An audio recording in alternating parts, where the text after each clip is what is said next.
तालियां उसका कभी पेट नहीं भर सकती। तालियां उसका कभी पेट नहीं भर सकती।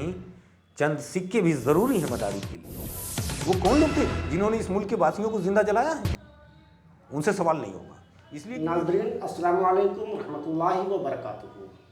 अपने इंटरव्यू सीरीज़ के इस एपिसोड में हम आज आपकी मुलाकात एक अजीम शख्सियत से करवाने जा रहे हैं। मुझे भी इनके बारे में बहुत ज़्यादा मालूमात नहीं है। मैं भी चाहूँगा कि ये खुद अपने बारे में अपनी ज़बान से हमें बताएं। आमतौर पर मेरे यूट्यूब चैनल पर जो भी गुफ्तगू होती है वो पॉलिटिकल होती है, लेकिन मुझे ऐसा लगा कि मैं किसी एक ऐसे शख्स से आपकी मुलाकात करवाऊं जो सामाजिक मुद्दों पर बोलता हो, जो लोगों के दिल के बहलाने का सामान भी करता हो और हुकूमत वक्त से सवाल भी करता हो और हालात और तकाज़े जो भी मौजूदा दौर में पाए जाते हैं उन तकाज़ों को भी बरूए कार लाते हुए अपनी बातों को आप तमाम लोगों के सामने रखें। तो सबसे पहले तो मैं आपका खैर मकदम करता हूं अपने YouTube चैनल पर। शुक्रिया शफीक फैज़ी साहब। मेरी तारीख़ पैदाइश 1983 की है जी। 1 मार्च 1983। मैं आज़मगढ़ के एक बहुत ही मारूफ गांव मंगरामा में एक मुतवस्सित ख़ानदान में पैदा हुआ। मेरी ग्रेजुएशन तक की तालीम खुद मेरे अपने गांव से है। मदरसा अरबिया कासिमुल उलूम, मंगरामा इंटर कॉलेज, फिर मंगरामा डिग्री कॉलेज, जो अब मौलवी मोहम्मद मसूद खान डिग्री कॉलेज के नाम से जाना जाता है। उसके बाद मैंने 1 साल के लिए आज़मगढ़ के बल्कि पूर्वांचल के बहुत ही मारूफ college Shibli national PG college से 1 साल एमए किया। फिर मेरा दाखिला जेएनयू में हो गया। मैंने शिबली कॉलेज को ड्रॉप किया और जेएनयू में चला गया। अच्छा, मैं ये बताऊं कि मेरा जो फैमिली बैकग्राउंड है उसमें कोई भी शख्स हाई स्कूल पास नहीं। पूरी फैमिली में, बहुत बड़ी फैमिली है, कोई भी हाई स्कूल पास नहीं हुआ। मैं पहला आदमी हूँ जो सिर्फ हाई स्कूल नहीं बल्कि पीएचडी तक करके आया हूँ। अच्छा, माशाअल्लाह। तो बल्कि मैं भी फेल हो गया था 97 में हाई स्कूल। अच्छा, हाई स्कूल फेल होने के बाद हाँ। फिर आपने दोबारा से कोशिश की? हाँ, मैं फेल हुआ तो वालिद साहब, जाहिर चीज़ है कि एक मुतवस्सित तबके का आदमी बड़ी उम्मीदें रखता है। अगर कोई उसका स्टूडेंट फेल हो जाए तो उसकी उम्मीदों का महल चूर हो जाता है। सो उन्हें बहुत गिरा गुजरा और उन्होंने मुझसे बोलचाल तक बंद कर दी। और मेरे जो अखराजात वगैरह थे सब उन्होंने कहा मुझसे कुछ नहीं हो सकेगा तेरे लिए। तो मैंने बहुत दिनों तक, जाहिर चीज़ है जब कोई रूट नहीं मिल रहा है तो बस एक आवारा मिजाजी थी, घूमता फिरता रहा। फिर मैंने जो कुछ किया अपनी सतह से किया। तो पहली बार मैं निकल करके दिल्ली और वो भी जेएनयू जैसी यूनिवर्सिटी में पहुंचा। तो वो सब कुछ एक ख्वाब जैसा लग रहा था। अच्छा, पैसे भी उतने नहीं थे। हम सोच रहे थे कि लगता है कि 2-4 महीना पढ़ के चले जाएंगे, लेकिन जेएनयू, मैं यहाँ बहुत बाई फोर्स ये बात कहना चाहूँगा कि जेएनयू एक ख्वाब है किसी के लिए। गुज़िश्ता दिनों हुकूमतों ने बहुत बदनाम करने की कोशिश की जेएनयू को। मुख्तलिफ़ तरीके से दहशतगर्द रहते हैं, मुल्क मुखालिफ लोग रहते हैं, लेकिन यकीन मानिए कि जेएनयू दुनिया में, मैं हिंदुस्तान की बात नहीं कर रहा, दुनिया में अकेली यूनिवर्सिटी है जो किसी गरीब का ख्वाब हो सकती है। उससे सस्ती यूनिवर्सिटी पूरी दुनिया में कहीं नहीं है। आप यकीन नहीं करेंगे कि आज भी जेएनयू की फ़ीस एक सेमेस्टर की 108 रुपये 50 पैसा है और दूसरे सेमेस्टर की 188 रुपये 50 पैसा, बस यही आपकी कुल फीस है एमफिल से पीएचडी तक। तो वहाँ मैंने एमए किया। एमए के बाद एमए के 3rd सेमेस्टर में था कि मैं फर्स्ट अटैम्प्ट में मैंने जेआरएफ निकाला। जेआरएफ बहुत एक ख्वाब जैसी चीज़ है कि जिस वक्त मेरा जेआरएफ हुआ है दिसंबर 2009 में, तो मेरे अतराफ में 20-25 किलोमीटर में कोई जेआरएफ नहीं था। पीएचडी में आपका सब्जेक्ट क्या था? उर्दू में अदबी तहकीक की रिवायत, एक तज्जियाती मुताला, tradition of literary research in Urdu and analytical study. आज के दौर में जबकि उर्दू अपनी मानवियत खोती जा रही है, ऐसा माना जाता है, ऐसा समाज में एक रुझान बन चुका है। जी जी। वो कौन सी चीज़ थी जिसने आपको उर्दू की तरफ जो है दिलचस्पी दिलाई? अब बड़ा दिलचस्प सवाल है ये। शायद उर्दू मेरे खून में गर्दिश कर रही है। बहुत अच्छा। जब मैं बहुत छोटा था, मेरे ख्याल से 3री या 4थी क्लास में था, तो हमारे एक उस्ताद थे, मैं उनका नाम लेना चाहूँगा, मास्टर सुल्तान साहब। बड़े बाज़ौक़ आदमी थे, बदबाजी करवाते थे। अच्छा, आपने उर्दू के ज़ौक़ की बात की। उर्दू का जो 1947 से पहले का दौर है, जी उस दौर में उर्दू में कही गई नज़में आज भी हुकूमतों के तख्ते हिलाने के लिए काफ़ी हैं। जी जैसे मिसाल के तौर पर हबीब जालिब साहब का उनकी एक नज़्म है, हाँ, नहीं, हाँ, मैं नहीं मानता। मैं नहीं मानता, दस्तूर नाम से। हाँ तो उस दौर के जो है उर्दू शायरी में कहीं ना कहीं हुकूमत से पंगा लेना, हाँ हुकूमत वक्त से टकराने जैसी बात पाई जाती जी है। जी ये उर्दू शायरी के 1947 के बाद के दौर में ये चीज़ अचानक से गायब होती नजर आई है। जी जैसा मेरा मतलब जी। एनालिसिस है, जैसा मैंने पढ़ा है, जी जी ऐसा क्यों हो गया? हाँ। अच्छा, इस सवाल का जवाब देने से पहले जो पिछला सवाल आपका था जी। उसका एक पहलू तृष्णा रह गया है। जी आपने ये कहा कि उर्दू अपनी मानवियत खोती जा रही है। जी ये बिल्कुल गलत बात है। उर्दू अपनी मानवियत नहीं खो रही है, जी हम अहले उर्दू उसकी तरफ से गाफिल हो गए हैं। जी और या ये कहें कि सिकम परवरी ने हमें मजबूर किया है कि हम गफलत बरतें उसकी तरफ से। उर्दू की मानवियत और बढ़ गई है इस ज़माने में। हम आपको बताएं, अभी कल परसों की खबर है कि एक लड़की ने एक गैर मुस्लिम लड़के से शादी कर ली। या बहुत, अब जाहिर चीज़ है कि गैर मुस्लिम लड़के शादी कर रहे हैं तो जाहिर चीज़ है वो उनके रस्म व रवाज के मुताबिक, उनके मजहबी अकायद के मुताबिक शादी हो रही है। तो ये इर्तिदाद की हमारे यहाँ एक शक्ल है, और ये इर्तिदाद की शक्लें इसलिए पैदा हो गई है कि हम उर्दू से गाफिल हो गए हैं। दीन हमारा अरबी में ज़रूर नाजिल हुआ, लेकिन यकीन मानिए कि उर्दू में हमारा मजहबी सरमाया जितना ज़्यादा है उतना किसी ज़बान में नहीं है। इसलिए उर्दू की मानवियत इस ज़माने में और बढ़ जाती है कि अगर हम उर्दू नहीं पढ़ते, हम अपनी नस्लों को उर्दू नहीं पढ़ा रहे हैं, तो ये जो इर्तिदाद की सूरत पैदा हुई है ये मज़ीद वसात अख्तियार कर जाएगी।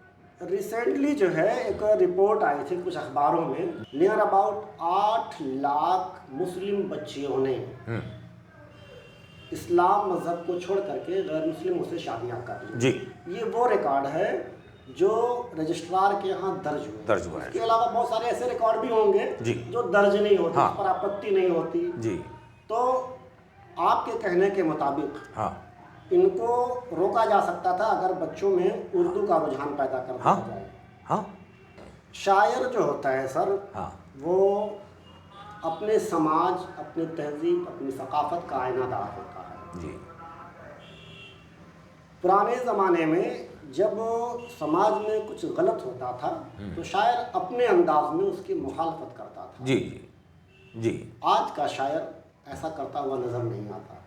देखिए, अदब में एहतिजाज की एक सूरत है। आपने हबीब जालिब की नज़्म का जिक्र किया, मैं आपको बताऊं उससे डेंजर नज़्म।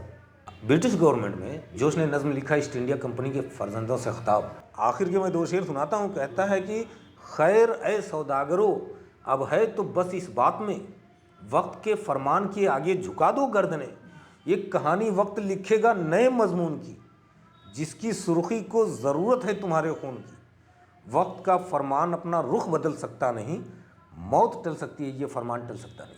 अल्लामा इकबाल की एक नज़्म है बागी मुरीद जी, उसमें का एक शेर है कि मीरास में आई है उन्हें मसनद इरशाद, जागों के तसर्रुफ में उकाबों के नशे में।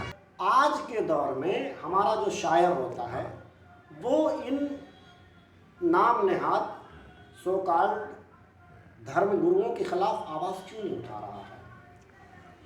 देखिए, उसका सबब है उर्दू लोगों ने क्या किया है कि तहरीकें पैदा की हैं, और तहरीकों से उर्दू को कोई बहुत ज़्यादा फ़ायदा नहीं हुआ है, नुकसान ज़्यादा हुआ है।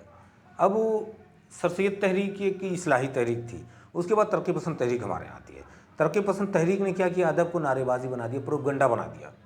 मैं एक शेर पढ़ता हूँ सलाम मछली शहरी का, वो कहते हैं कि मुझे तो हमदम व हमराज चाहिए ऐसी, जो दस्ते नाज में खंजर भी हैं छुपाए हुए। तो मैंने कहा कि भाई उसे पता नहीं दुल्हन चाहिए थी या जो है झांसी की रानी चाहिए थी, हैं? तो ये एक प्रोपगंडा होके रह गया अदब। फिर उसके रिएक्शन में हमारे यहाँ जो है कि एक और तहरीक उभर कर आई। अच्छा, उस ज़माने में भी कुछ लोग जो है कि हल्का अरबाब ज़ौक़ आई कि अदब को अदब रहने दिया जाए। फिर जदीदियत की तहरीक आई, इसने सबसे ज़्यादा नुकसान पहुँचा। इसके फाउंडर में शमशुर रहमान फारूकी हैं, बहुत बड़े आदमी। मैं अक्सर जगहों पर कहता हूँ कि फारूकी साहब ने क्या किया कि पूरी एक नस्ल को गुमराह किया। हालांकि वो उर्दू के सबसे पढ़े लिखे आदमी थे, मेरे हम वतन हैं, और मैंने ये बात तो उनके मुंह पर भी कही है कि आपने साहब सिर्फ गुमराह किया एक नस्ल को, कि उनकी जो शनाख्त बनी फारूकी साहब की शेर शोर अंगेज़ के हवाले से, सरस्वती सम्मान अवार्ड मिला, या त्रिस मुशर्रबा पर उन्होंने जो काम किया, वो सब क्लासिकियत के हवाले से उनकी शनाख्त बनी, और एक नई नस्ल को झोंक दिया जदीदियत की तरफ। शबखून रसाला निकाला उन्होंने। उसमें क्या हुआ कि अदब, दो तरह के अदब आए। अदब जो था वो कहीं पसे पुष्ट चला गया। एक तो ये आया लायानी अदब, जिसका एक शेर बहुत मशहूर है कि सूरज को चोंच में लिए मुर्गा खड़ा रहा, खिड़की के पर्दे खींच दिए, शाम हो गई। या तो फहाशत जैसी चीज़ें आ गई। बशीर बदर ने कहा, बशीर बदर जैसे शायर ने कहा कि गज़ल कहती है साली, बला की छोकरी है। सर आपने हल्के अदब की बात की। हाँ, जब मैं उर्दू अदब का मुताला करता हूँ तो मुझे एक बात नहीं समझ में आती। शायरी जो होती है वो समाज के हर तबके की होती है, हाँ। और हर समाज की अपनी अपनी अलग अलग जो है ज़रूरियात होती है, उसके तकाजे के मुताबिक वो अपने आप को शायर ढाल लेता है और अपने अल्फाज में बयान करता जी है। लेकिन जब नात की बात आती है, हाँ, तो हल्के अदब जो है नातिया कलाम को वो उर्दू की अदबियात आलिया के सिंफ में क्यों शुमार करने से कतराता है? मैंने कहा उसकी बहुत कम मकबूलियत है। नहीं, अब बताता हूँ। वो बात ज़रा सा रह गई जी। कि उसके बाद जो अदब आया ना, गालिब का शेर बड़ा प्यारा सा कि हर बुल हवस ने हुस्न परस्ती शार की, अब आबरूए शेवे अहले नज़र गई। तो जदीदी की तरह नुकसान ये हुआ कि जब लायानी चीज़ें आने लगी तो इन्होंने सारे लोगों ने, मतलब जो लोग फितरी तौर पे जिनके यहाँ तख्लीकियत का मादा नहीं था, जिन लोगों को खुदा ने शायर व अदीब पैदा नहीं किया, तो वो लोग भी शायर अदीब बन गए कि चलो लिख दो ऐसी जब कोई माने मफहूम ना हो तो। अब देखिए वही चीज़ें आ रही हैं। फिर इधर उर्दू अदब का जो है पेट से रिश्ता जुड़ गया, लोगों मुशायरा बाज़ार हो गया, देख रहे हैं बहुत बहुत बड़ी मंडी है मुशायरे की। तो ये इन सारी चीज़ों ने अदब को नुकसान पहुंचाया। तो अब समाज से मतलब नहीं रह गया, अब आज के शायर अदीब को अपने पेट से मतलब रह गया है। एक मुशायरे के लिए 25,000, 50,000, लाख, 2 लाख, 2.5, 3 लाख रुपए लोग पैसा मांगते हैं। तो जाहिर चीज़ है कि वहाँ ऑडियंस की जो है डिमांड देखी जाती है कि वो किस तरह की चीज़ें पसंद करेंगे, वही हम पेश करते हैं। तो अब समाज गया तेले में। तो नात का ताल्लुक सिर्फ एक कसीदा से है। मतलब नात जो है, नात गोई, ये पर्टिकुलर कोई सिर्फ नहीं, अलग सिर्फ नहीं है, ये सिर्फ एक कसीदा का एक जुज़ है, एक शाख है उसकी। तो पहले तो कसीदा था, अब कसीदा तो दरबारी शायर गए तो कसीदा हाँ, गया। लोग कहते हैं दरबार गया कसीदा गया और किससे पारीना हो गया है। लेकिन शुरू से ही ऐसा नहीं है कि जब दरबारी कसायद लिखे जाते थे नात नहीं लिखी जाती थी। मतलब उर्दू शायरी की तारीख जहाँ से मिलती है वहाँ से आपको नातिया शायरी मिलती है। कुली कुतुब शाह के यहाँ आपको मिल जाएगी, वली दफनी के यहाँ मिल जाएगी। तो नातिया शायरी हुई है हमारे यहाँ और अब भी हो रही है। लेकिन फ़ी ज़माना जो नातिया शायरी हो रही है वो बहुत कम नातिया शायरी हो रही है। देखिए, नात का मतलब ये हम आप सब समझते हैं कि वो नज़्म जिसमें नबी अकरम सल्लल्लाहु अलैहि वसल्लम की तारीफ़ की गई हो। अब आप बताइए, ये नबी बुला लो मदीना, इसमें कौन सी तारीफ़ है? तो नात के मफहूम से लोग चश्मपोशी कर रहे हैं। नातें लिखी गई हैं, भाई किसी ज़माने में लिखी गई थी मौज कौसर, इकबाल सुहेल की नज़्म है, नात है। और पहली मरतबा नात में दरूद शरीफ रदीफ़ बनाई गई और खुलफाए राशिदीन का भी जिक्र आया। 3-4 सफ़े की नज़्म है, बहुत बड़ी, और बड़े उदबा ने उसको संवारा है। और फिर हमारे अहद में फ़ज़ा इब्न फैज़ी साहब थे।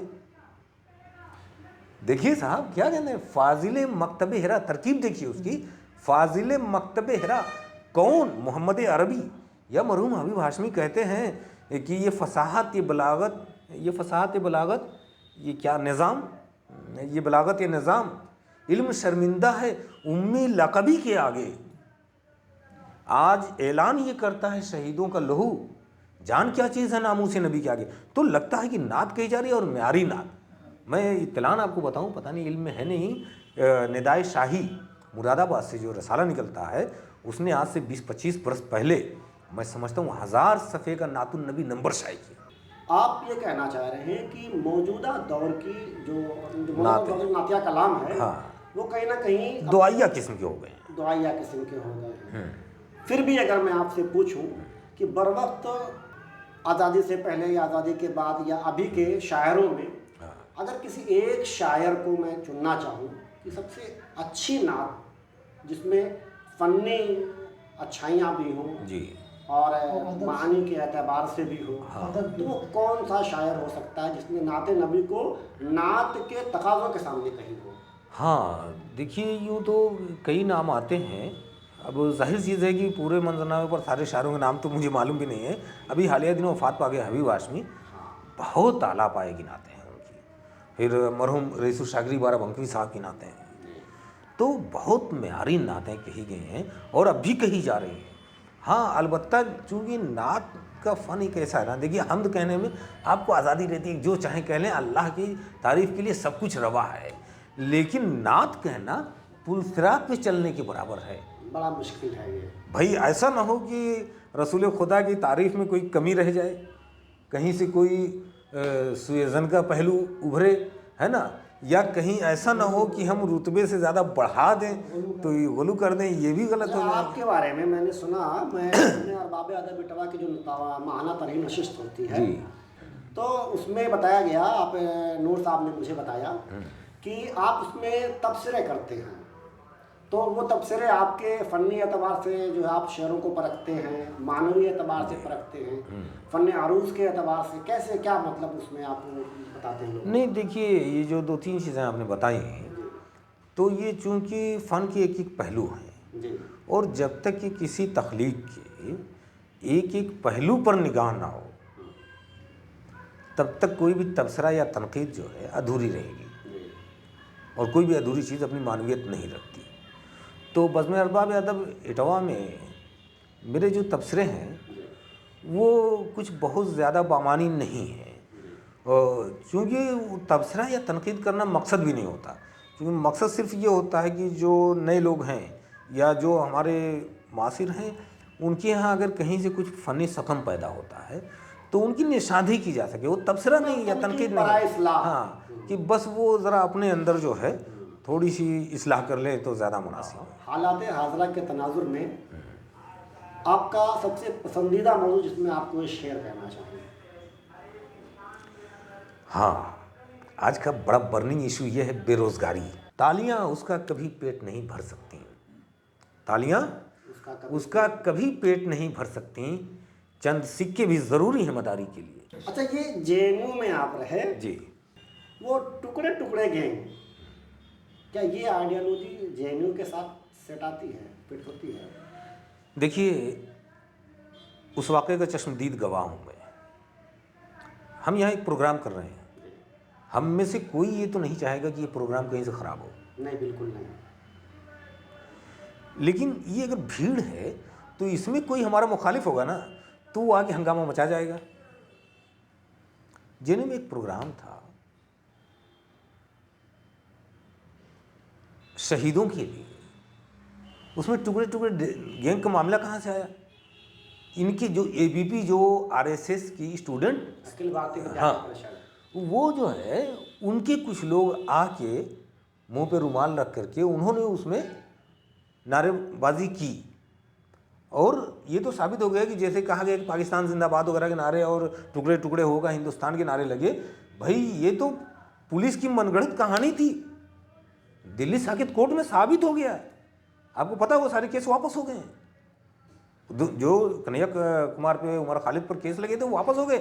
पुलिस चार्जशीट में साबित नहीं कर सकी अपने कि ऐसे नारे लगे थे। अच्छा सर, वो तो छोड़िए, एक सेकंड और इस बात को, ये मैं चूँकि बहुत सारे लोग आपके प्रोग्राम देखेंगे तो मैं उन्हें बताना चाहता हूँ कि जेएनयू में 2 साल पहले आपने देखा कि बड़ी मार हुई थी। हाँ, सही, ये कैंपस में घुस करके। ये गूंड आए मुंह ढक करके और मारपीट किए। जेएनयू में हम भी थे, कसम खुदा की। अगर कोई किसी को गाली देता था तो दूसरा जवाब में गाली नहीं देता था, कहता था कि अब वार्डन से शिकायत करेंगे कि आप गाली दे रहे हैं, ये लोग मारे हैं। मैं नाम लेकर कहता हूँ, कोमल शर्मा थी, कम से कम एक को तो मैं पहचानता हूँ और सबको बच्चे पहचानते हैं। नाम लेकर बता रहे हैं, पुलिस क्यों नहीं नाम नोट करती है कि फला थे, अरेस्ट करो ना। और सब बाहर ही थे, डीयू से आए थे, डीयू से आ करके बस में भर करके ये माहौल ख़राब किए। जेएनयू का ये माहौल नहीं भाई। जेएनयू का माहौल ये है, यकीन मानिए कि आपके जेब में अगर 1 रुपया नहीं है, 1 महीना आप गुजार ले जाएंगे, आपको एहसास नहीं होगा कि मेरी जेब में पैसा नहीं है। जहाँ इतना कोऑपरेटिव मामला हो, वहाँ तो यार हम बताएं आपको, बाइक से जा रहे थे, कुत्ते का एक्सीडेंट हो गया। दिलचस्प केस है, कुत्ते का एक्सीडेंट हो गया, पिल्ले थे, तो हम लोग भी गिर गए, चोट लग गई, तो हम लोग एम्बुलेंस में गए कि भाई ले चलो एम्स हम लोगों को। तो पीछे से 2-3 लोग उन पिल्लों को लेकर आए और बोले कि भैया इस एम्बुलेंस में पिल्लों को भी रख लो और ले चलो अस्पताल। तो जो लोग जानवरों का ये ख्याल कर रहे हों कि वो पिल्ला ना मारते हों, और पिल्ला तो छोड़िए, सांप नहीं मारा जाता, जेलों में सांप नहीं मारा जाता, आदमियों को कैसे मारेंगे? जो लोग इस जमीन के सांप बिच्छू से प्यार करते हो, वो लोग इस जमीन के रहने वालों से कैसे? आपने बताया कि मतलब, और आप कहते हैं एंटी नेशनल हैं, तो आप देख लीजिए हमारी फाइनेंस ऑफिसर निर्मला सीतारमण साहब हैं, जेनुक प्रोडक्ट हैं, कहें कि वो मुल्क मुखालिफ हैं। बहुत सारे लोग, बड़े बड़े नेता, सीताराम येचुरी हैं, डी राजा हैं, और बहुत सारे लोग फिल्म इंडस्ट्री में, सौरभ भास्कर हैं, सोनम कपूर हैं। आप देखिए, मैं यहाँ हूँ, मैं आपको दहशतगर्द दिख रहा हूँ क्या? ऐसा कुछ नहीं है। ये असल में ये उन लोगों का काम है, ये वो लोग ये र्यूमर फैला रहे हैं जो लोग खुद मुल्क मुखालिफ सरगर्मियों में मुलविस हैं। मुल्क में जितने फसादात होते हैं, बम ब्लास्ट होते हैं, पकड़े जाते हैं लोग, आए दिन साजिशें रचते हुए पकड़े जाते हैं। अभी गुज़िश्ता दिनों 2 बच्चों को जिंदा जला दिया गया गौरक्षा के नाम पे। वो कौन लोग थे जिन्होंने इस मुल्क के वासियों को जिंदा जलाया है? उनसे सवाल नहीं होगा, इसलिए कि वो एक ख़ास आइडियोलॉजी से जुड़े हुए हैं, और उस आइडियोलॉजी का नाम लेने की ज़रूरत नहीं, सारे लोग जानते हैं, बेनकाब है उनका चेहरा। लेकिन ये बेशर्म लोग हैं, इन्हें तो शर्म भी नहीं आती, कोई फ़र्क नहीं पड़ता। इतने बड़े बड़े स्कैंडल होते हैं, देख लीजिए, हुकूमतें तक खामोश है। इतना बड़ा इशू हमारे सामने अडानी इशू आ गया है, और इसके बाद अभी जासूसी का केस आया कि किस तरह से इन लोगों ने चुनाव हाइक किया है इसराइली कंपनी की मदद लेकर के। पूरी मतलब इंटरनेशनल मीडिया में बात चल रही है, लेकिन यहाँ सारे लोग खामोश हैं। अगर ये बात गलत है तो कम से कम इसको डिनाई करना चाहिए ना, आगे मेन स्ट्रीम मीडिया में आकर के लोगों को, हमारे जो रहनुमा हैं उनको डिनाई करना चाहिए इस चीज़ को कि ये सब हमारे मुल्क की छवि खराब करने के लिए किया जा रहा है। लेकिन कोई नहीं जो है बोल रहा है, इसका मतलब दाल में कुछ काला तो है ना। मतलब आप ये कह रहे हैं कि कहीं ना कहीं इन तमाम हरकतों के पीछे जो मुल्क मुखालिफ सरगर्मियाँ हो रही हैं, चाहे वो मॉब लिंचिंग हो रही हो, करप्शन हो रहा हो, इसमें हुकूमत की शय है? नहीं, मैं ये तो ना कहूँ कि शय है, लेकिन इतना ज़रूर कहूँगा कि इन चीज़ों को लेकर के हुकूमत संजीदा नहीं है। कुछ तो है जिसकी पर्दादारी। हाँ, बहरहाल